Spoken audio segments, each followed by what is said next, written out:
तो भाइयों, विजय सेतुपति की महाराजा मूवी मैंने देख ली है। और अगर सच बताऊं तो मैं कल से ये मूवी 3 बार देख चुका हूँ, 2 बार हिंदी में और 1 बार। और इस मूवी ने मेरे ऊपर इतना इम्पैक्ट डाला कि मेरे दिमाग से ये मूवी निकल ही नहीं रही है और ना ही कभी निकलेगी। इस वीडियो में महाराजा मूवी से जुड़े कुछ हिडन डिटेल्स के बारे में बात करेंगे, लेकिन उससे पहले अगर आपने ये मूवी नहीं देखी तो भाई it's humble request to you कि भाई पहले जाकर ये मूवी देखो, उसके बाद ही अगर ये वीडियो देखना। देखो, इस मूवी में हमें मेनली 3 टाइमलाइन दिखाई गई है। पहली प्रेजेंट टाइमलाइन, दूसरी है पास्ट वाली टाइमलाइन जहाँ हमें 15 साल पहले सेल्वम की कहानी भी दिखाई गई है, और तीसरी टाइमलाइन है महाराजा की बेटी ज्योति का स्कूल का कैंप। अब यहाँ से ये बात निकलती है कि मेन टाइमलाइन किस ईयर में चल रही है। तो इस सीन को देखो जहाँ ज्योति अपने कैंप के लिए रेडी हो रही है। अगर आप इस सीन में पीछे कैलेंडर पर ध्यान दोगे तो आपको पता चल जाएगा कि प्रेजेंट में जो स्टोरी चल रही है वो 2023 में चल रही है। और अगर पास्ट की बात करें तो मूवी के लास्ट में सेल्वम महाराजा को बोलता भी है कि तुम्हें 15 साल पहले ही मार देना चाहिए था, जो कि अब यहाँ इस सीन में भी देख सकते हो, जहाँ सेल्वम का दोस्त उसको न्यूज़पेपर के बारे में बता रहा था। तो यहाँ आप न्यूज़पेपर में डेट देख सकते हो। ये पास्ट और प्रेजेंट का चक्कर तो क्लियर हो गया। मूवी के स्टार्टिंग में जब महाराजा खिलौने की दुकान से कुछ खिलौने खरीद रहा होता है, तब वहाँ एक ट्रक एक्सीडेंट में उसकी बीवी और उसके बेटे की मौत हो जाती है। जहाँ मूवी में आगे हमें पता चलता है कि उस ट्रक एक्सीडेंट में सेल्वम की बीवी की भी मौत हो जाती है। लेकिन वहाँ 2 चीजों पर ध्यान देने वाली बात है। एक्सीडेंट से पहले जब महाराजा ये माँ और बेटे वाला शो पीस खरीद रहा होता है, और एक्सीडेंट के बाद वो उसके हाथ से गिरकर टूट जाता है। तो नोटिस करने वाली बात यहाँ पर यह है कि जब वो उसके हाथ से गिर जाता है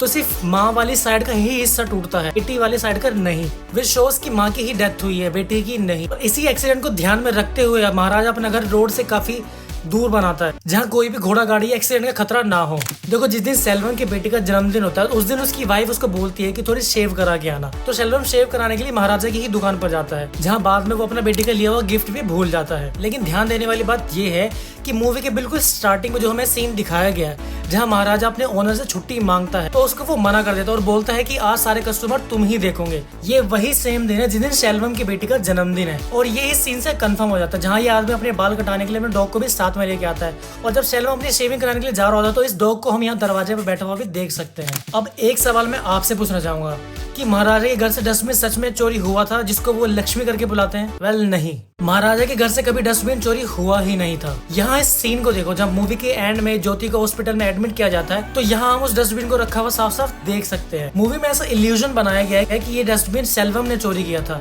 क्योंकि वो जहाँ भी पहले चोरी करता था वहाँ से कुछ न कुछ एक चीज उठा के घर ले आता। इस सीन में हम देखते हैं कि ये डस्टबिन यहाँ सेल्वम के घर पर है। वेल एक्चुअली में तो ये डस्टबिन हमेशा से ही सेल्वम का ही था। उसके जेल जाने के बाद उसकी वाइफ इस घर में शिफ्ट हो जाती है, जहाँ उनका बाद में एक्सीडेंट होता है। तो ये डस्टबिन ही उसके ऊपर गिरकर उसकी बेटी को बचाता है, जहाँ उसके बाद महाराजा सेल्वम की बेटी और उस डस्टबिन को साथ में ले आता है। सेल्वम के यहाँ जो डस्टबिन रखा दिखाया गया वो पास्ट की 15 साल पुरानी स्टोरी है। मूवी में 2 बार ये सांप दिखाया गया था। जब पहली बार मैंने मूवी देख के खत्म की थी तो मुझे खुद समझ में नहीं आया था कि सांप को दिखाने का क्या मतलब था, लेकिन जब 2 बार मूवी मैंने और देखी तो मैं अपनी तरफ से आपको ये बता सकता हूँ कि ये सांप यहाँ नल्ला शिवम को रिप्रेजेंट कर रहा है। क्योंकि जब महाराजा धन्नो को मार रहा था तो वो कहता है जो 3 लोग तुम्हारे घर में घुसे थे उनमें से एक तेरे पास के पुलिस स्टेशन में ही काम करता है। और यहाँ इस सीन में हम देखते भी हैं कि वो सेम सांप यहाँ पुलिस स्टेशन में भी निकलता है, जिसको महाराजा यहाँ इस सीन में उसकी गर्दन से पकड़ के उसको पुलिस स्टेशन से बाहर निकाल देता है। यहाँ एक चीज और नोटिस करने वाली, अब अगेन ये मेरी ही एक थ्योरी है, जब ये सांप घर में घुसता है तो खिड़की से घुसते वक्त नीचे पानी में गिर जाता है। विच शोज कि वो लोग घर में मारने तो सिर्फ महाराजा को ही आए थे, लेकिन महाराजा घर में नहीं मिलता।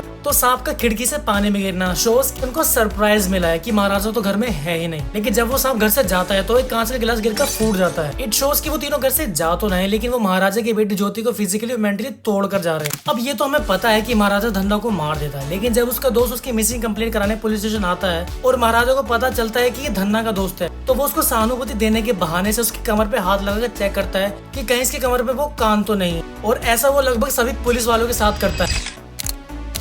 यहाँ इस सीन में देखो उसने एक लिस्ट बना रखी है और जिस जिस पुलिस वाले को चेक कर रहा है उसको उसके नाम को काट कि इसकी कमर पे कान नहीं है। अब जब महाराजा पुलिस स्टेशन में होता है तो वो बीच बीच में ज्योति के मैसेज चेक कर रहा था जो वो अपने कैंप से भेज रही थी। अब ये इतनी बढ़िया तरीके से किया गया है कि ऑडियंस को पूरा यकीन हो गया था कि जिस वक्त घर में चोरी हुई है उस वक्त ज्योति अपने कैंप पर ही है। लेकिन ऐसा नहीं है, इस बात का हिंट भी मूवी में रिवील होने से पहले ही हमें पता चल गया था। ये सीन देखो, जब ज्योति अपने पापा को ये वॉइस नोट भेज रही होती है कि उसको जूते लाने के, तो यहाँ आप साफ साफ डेट देख सकते हो कि यहाँ टुडे लिखा हुआ। लेकिन जब महाराजा यहाँ पुलिस स्टेशन में वो मैसेज देख रहा है तो यहाँ ऊपर साफ लिखा हुआ है 19 फरवरी और यहाँ ऊपर टाइम भी अलग है। अब ये इतना स्मार्ट मूव था कि इसको कोई भी पकड़ नहीं सकता और एक इल्यूजन ऐसा बना के रखा है कि जिस वक्त वो पुलिस स्टेशन में सब चोरी की कंप्लेंट चल रही है उस वक्त ज्योति अपने कैंप में ही है। तो बस भाई यही था आज की इस वीडियो में। अगर मुझसे कोई डिटेल मिस हो गई है या आपका कोई सवाल है तो कमेंट सेक्शन में पूछ सकते। और अगर आपको ये वीडियो पसंद आई होगी तो चैनल को सब्सक्राइब कर लेना और वीडियो को लाइक करना है, जिससे एल्गोरिथम इस वीडियो को और नए लोगों तक पहुंचा। बाकी अभी की वीडियो में इतना ही रखते हैं, मिलते हैं किसी और अपडेट और रिव्यू के साथ।